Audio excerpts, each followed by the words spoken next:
단톡방 사건이 있었거든요. 저희 학교에. 제가 피해자 중 한 명이었고 되게 대학을 그냥 허둥지둥 그만뒀던 기억이 있어요. 굉장히 창피하면서 대학을 그만뒀거든요. 저희가 단체를 처음 시작을 할 때 정말 컸던 문제의식이 특히 유포 피해자분들의 경우에 첫 번째 호소가 촬영물이 삭제되는 건데 촬영물을 삭제하려면 채 월 200~300만 원, 연간 몇천만 원 주고 계속해서 맡기거나 혹은 본인이 찾아다니면서 삭제 요청을 하거나 였던 거죠. 저는 피해 지원 팀에서 삭제 지원 업무를 담당하고 있는데요. 거의 모든 피해 경험자분들 고립되기 쉬운 것 같아요. 왜냐하면 이 피해에 대해서 친구나 가족에게 털어놓고 말하기도 힘들 수 있고 직장을 잃는 경우도 굉장히 많거든요. 경제적으로도 고립이 되고 인간관계에서도 고립이 되고 그러니까 이전에는 피해자 한 명 한 명이 그냥 직접 싸운 거예요. 평범한 개인들은 아무 권력도 도구도 없는데 그냥 운 나쁘면 걸려서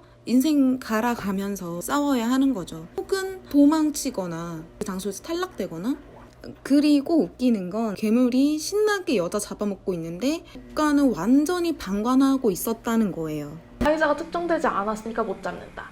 증거가 부족해서 못 잡는다. 특히 증거가 부족해서 못 잡는다는 얘기를 경찰이 진짜 많이 하거든요. 이걸 왜 경찰이 알아서 해줘야 되냐. 이건 그냥 개인의 문제다. 이런 생각을 굉장히 많이 하는 것 같아요. 틀렸죠? 네. 국가가 그런 생각을 하면 안 되죠. 말도 안 되는 것은 웹하드가 그렇게 피해 촬영물을 유통하면서 한 해에 몇 억씩 벌고 있는 그 현장을 방조했었던 것이 굉장한 국가적인 책임이라고 생각하거든요. 물론 사후적인 지원도 중요한데 애초에 그 폭력이 이루어지지 않는 온라인 공간을 만드는 게 굉장히 중요하고 그게 국가의 책임 중에 하나잖아요. 심지어 그 웹하드라는 곳은 소관부처가 4개나 되거든요. 방통위, 방심위, 분파관리소, 과기부. 완전한 거의 방임 상태였고 거기에서 포르노그래피뿐만이 아니라 피해 촬영물들이 거의 10년 동안 아주 엄청난 양으로 유통이 됐고 웹하드 카르텔이란 것까지 만들어졌는데 그 책임에 대해서 국가가 어떻게 질 수 있을지 국가가 여성 폭력을 방조했다.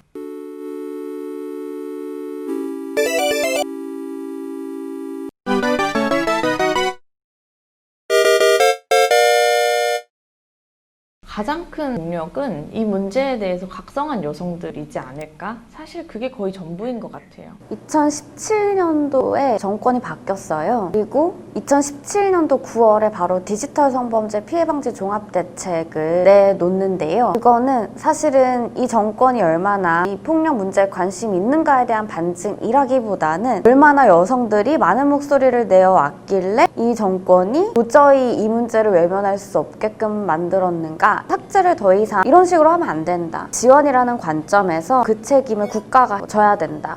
라고 주장을 했었고 여성가족부에서 예산을 편성해서 2018년도 한국여성인권진흥원 아래 디지털 성범죄 피해자 지원센터가 만들어졌죠. 상황에 대해서 문제를 인식하고 바꾸려고 목소리 내는 여성들이 모든 것을 바꿔내고 있다고 생각하는데요. 그 주체들 중에 한 분위가 저희 단체인 것이라고 생각하고요. 그래서 우리가 여자들이 실제로 싸우고 분석해봤더니 단순히 어떤 미친놈들 때문에 벌어지는 일이 아니었던 거예요. 아주 조직적이고 체계적인데 우리가 이 체계를 산업구조와 문화구조라고 부르거든요. 실제로 그동안 있어 왔었던, 발생했었던 사건들만 대조해 보더라도 실제로 이게 같은 방식으로 작동되고 있다는 걸 알 수가 있거든요. 이를테면 18년도에 양진호의 웹하드 카르텔만 하더라도 산업 속에서 상품화되어서 거래되었던 거는 여성의 신체 그 자체였었고 텔레그램 성착취 사건도 사실 여성의 신체를 착취하는 방식으로 누군가가 수익을 창출해내는 비동의 유포 촬영물이든 불법 촬영물이든 혹은 아동 청소년 대상으로 한 성착취물이든 스스로 찍은 영상이든 아니든 여성의 신체를 성적인 무엇으로 소비하는 수요 계층이 있었기 때문에 이런 식의 성착취 구조가 애초에 성립될 수 있었다. 네, 웹하드 카르텔의 양진호가 하나에 100원씩 하는 그 불법 촬영물들 팔아서 로봇 산업을 했었거든요. 그러니까 돈을 얼마나 많이 벌었다는 이야기예요. 사람들이 얼마나 많이 구매를 했고 그런 거를 봤을 때 이 산업 구조가 있을 수 있는 거는 그걸 소비하는 남성 문화가 그만큼 공고하고 만연하다는 이야기예요. 산업 구조를 차치하고 생각해보면 가해의 문턱은 너무 낮고 피해 경험자의 피해 회복의 문턱은 너무 높고 것 같은 거예요. 이렇게 해도 나는 괜찮다. 전혀 나에게 타격이 오지 않는다. 가해자들이 그렇게 인식하게끔 사회가, 경찰이 혹은 검찰이, 재판이 그런 식으로 계속 나오기 때문에 이거 해도 괜찮네? 그런 인식이 있다 보니까 피해 경험자의 피해 회복이 굉장히 어렵죠. 예를 들면 기존에 리벤지 포르노라고 쓰여왔던 단어를 한국에서 그나마 좀 순화해서 이야기를 할 때 유출 영상 이런 식으로 이야기가 많이 되었었는데, 유출이라고 하면 마치 불의의 사고로 무언가 그냥 어쩔 수 없이 흘러나온 것 같잖아요. 아니 기름이나 유출되지 영상이 어떻게 그냥 유출이 되겠어요. 명백하게 가해자의 의도가 들어있다라고 알리고 싶었고, 그래서 유포라는 단어를 밀기 시작했고, 이미 그때 당시에도 법적으로는 법 행위였지만 사람들 인식이 그렇지 않았기 때문에 유포 앞에 비동의라는 말을 더 특별히 붙여서 많이 썼었죠. 예를 들면 경찰청 내에 사이버 성폭력 전담 수사팀이 있어야 된다 주장을 했었고, 2018년도 초에 실제로 서울청, 부산청, 경기남부청을 시작으로 확대되어서 지금 전국의 지방청 단위의 사이버 성폭력 전담 수사팀이 신설이 되었죠. 그래서 방통위는 좀 그 역할을 강화하고, 방심위는 더 베이스를 모아서 관리하고, 그걸 삭제 지원하고 있는 기관하고 좀 협력해서 지원하고, 사이버 성폭력 수사팀에서는 수사하면서 발견하는 촬영물들이 있으면 삭제 지원 받을 수 있도록 나중에 사무실 정리하면서 그 문서가 발견됐는데 놀란 거예요. 뭐야, 그때 우리가 상상했던 게 되게 많이 반영이 되었잖아 생각이 들더라고요. 그래서 사실 저희가 해야 되는 되게 중요한 역할이 그런 식의 그림을 상상해 보는 것인 것 같아요.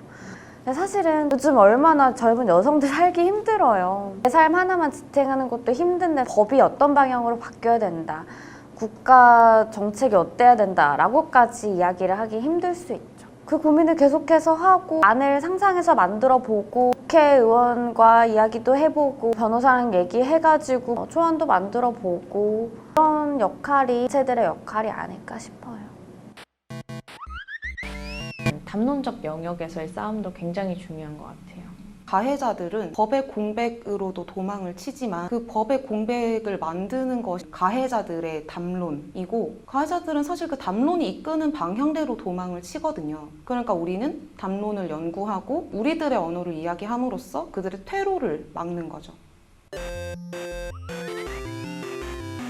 UN 프라이버시 특보와 만나서 한국에서 여성들의 프라이버시권이 어떤 방식으로 침해되고 있는지 전한다든지, UN인데 자유권위원회에 의견을 전달한다든지, 그런 곳에도 저희들의 목소리를 전달하고, 또 국내에서도 담론적으로 나눌 수 있는 토론회라든지 간담회라든지 이런 자리가 있다면 적극적으로 참여하고자 노력하고 있습니다. 뒤지겠죠. 그리고 뒤지게 만들어야죠. 명백히 뒤지는 과정 중에 있습니다. 너네 잡힌다. 너네 잡히면 나고자 된다. 된다. 한번 그냥 겪어봐라. 어떻게 되는지. 마이너스에서 제로까지는 쉽게 상상할 수 있거든요. 사이버 성폭력이 없는 세상, 성폭력 산업구조, 문화구조가 와해된 세상까지는 생각할 수 있는데, 우리가 그 다음의 세상에 대해서 어떤 상상력으로 어떻게 그려낼 것인지, 어떤 모습의 플러스로 나아갈 것인지, 그런 이야기들을 더 많이 하고 싶은 것 같아요. 여자가 승리할 것입니다.